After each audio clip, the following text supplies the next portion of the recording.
this is, these are terms, and they're also concepts that are useful to sort of bring up now to further our understanding of networking. So, pipes is very much a Unix thing. I'm not sure if so, for under the scope of exam 3, we'll talk more about inter-process communication on a Unix system using pipes. Okay, so that's what a pipe is it's a way by which processes can send and receive data. There's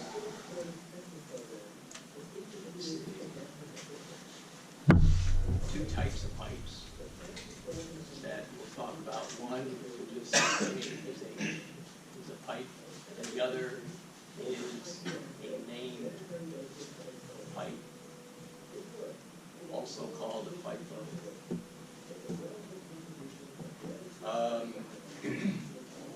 These are used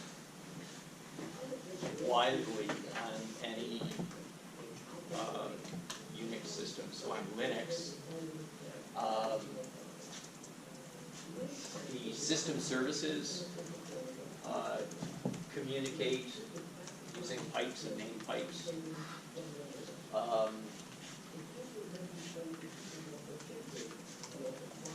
So pipes, this is just going to be a high-level introduction here. So if we have a parent process,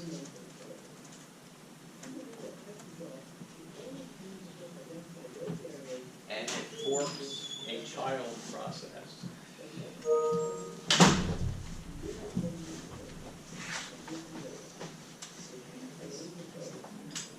all right, so imagine in your head a circle that represents the parent process, a circle representing the child process, and now draw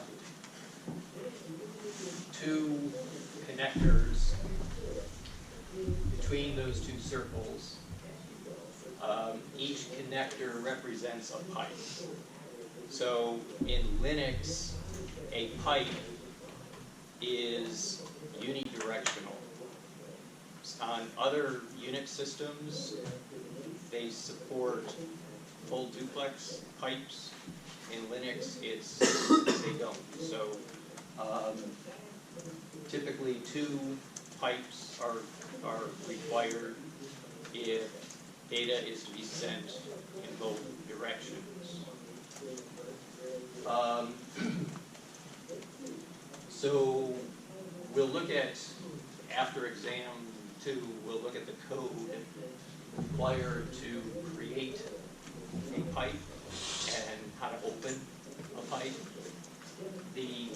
It'll actually look very similar to how you would open and use a socket, right? So there's a system call called pipe, and it returns a descriptor.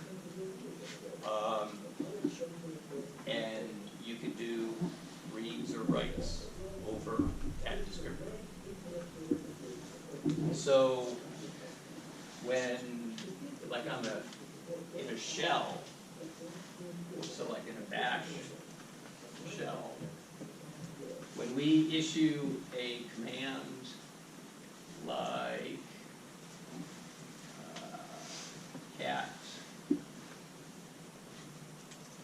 just some random file name, myfile.txt, and pipe that to WC, word count, the program whose job is basically to take in data from standard in and tally the number of lines, number of bytes, and total number of data. So what is actually happening here, bash is a program, right, running as a process. So it would be the parent process. It's going to fork two child processes.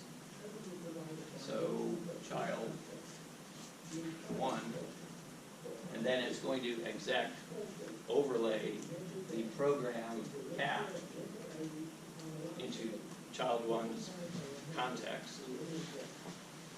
It's going to create child 2, and it's going to exec and map in the program WC. And so remember, every process has 3 open descriptors by default: standard in, standard out, standard error.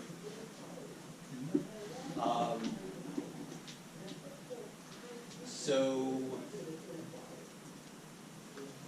standard, okay, so cat is going to, this process, it's going to open this file, and that's going to be its source of input, and then it's going to just display the contents of the file to standard out.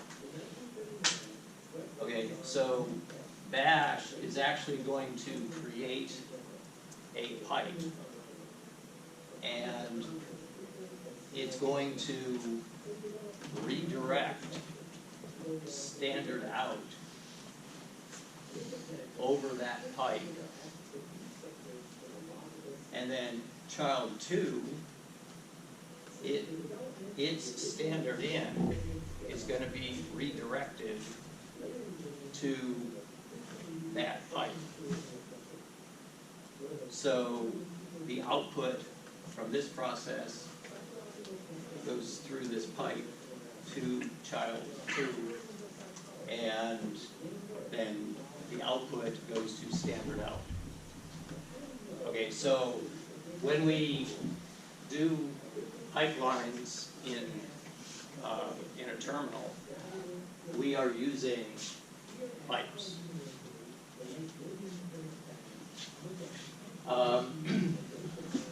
So the key with pipes is you can only use a pipe when the processes are related.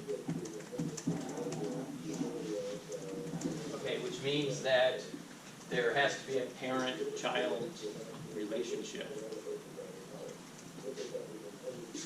A named pipe is basically the same thing, except the processes involved don't need to be related. So the way this works is we can have program 1, program 2, and let's say that they need to communicate. Okay, so sort of the one way to do it would be via a file, right? So maybe program 1 creates some file, let's just call it temp.dat. And this could be the producer, and program 2 might be the consumer, right? And you can get that to work. A better way to do that is with a named pipe. So I'm forgetting the system call name. So the system call, let's just say it's named pipe. And one of the arguments is going to be effectively a file name. So we'll say program 1 FIFO. Actually, I think that's the system command. And so in the file system, if we were to do an LS, we would actually see something called program 1 FIFO. And so if we do a LS-LT, which is like a long listing, gives us the details, it shows us the access with control bits, right, which include at the very end, it's the file type, and then 3 bits, 3 groups of 3 bits that each represent read, write, execute privilege for the owner, for all members of the group that is listed for this file, and then the world, or everybody else. The file type for this would be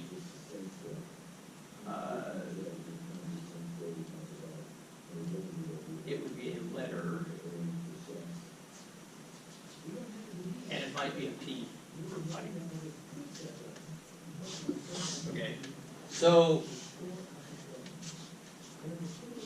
but again, that same Unix I/O abstraction applies. So there's an open of that file, and program 1, program 2 can do reads and writes. All right, so the kernel is maintaining, you know, the contents of that pipe. So there's not a real file, right, the file system that holds that data. It's sort of just using the I/O abstraction to be able to create this method that allows these 2 programs to communicate. Let's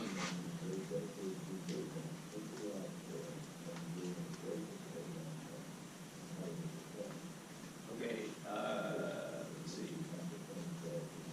There also is something called a domain socket, and then there is a socket, which really are just extensions of the pipe concept.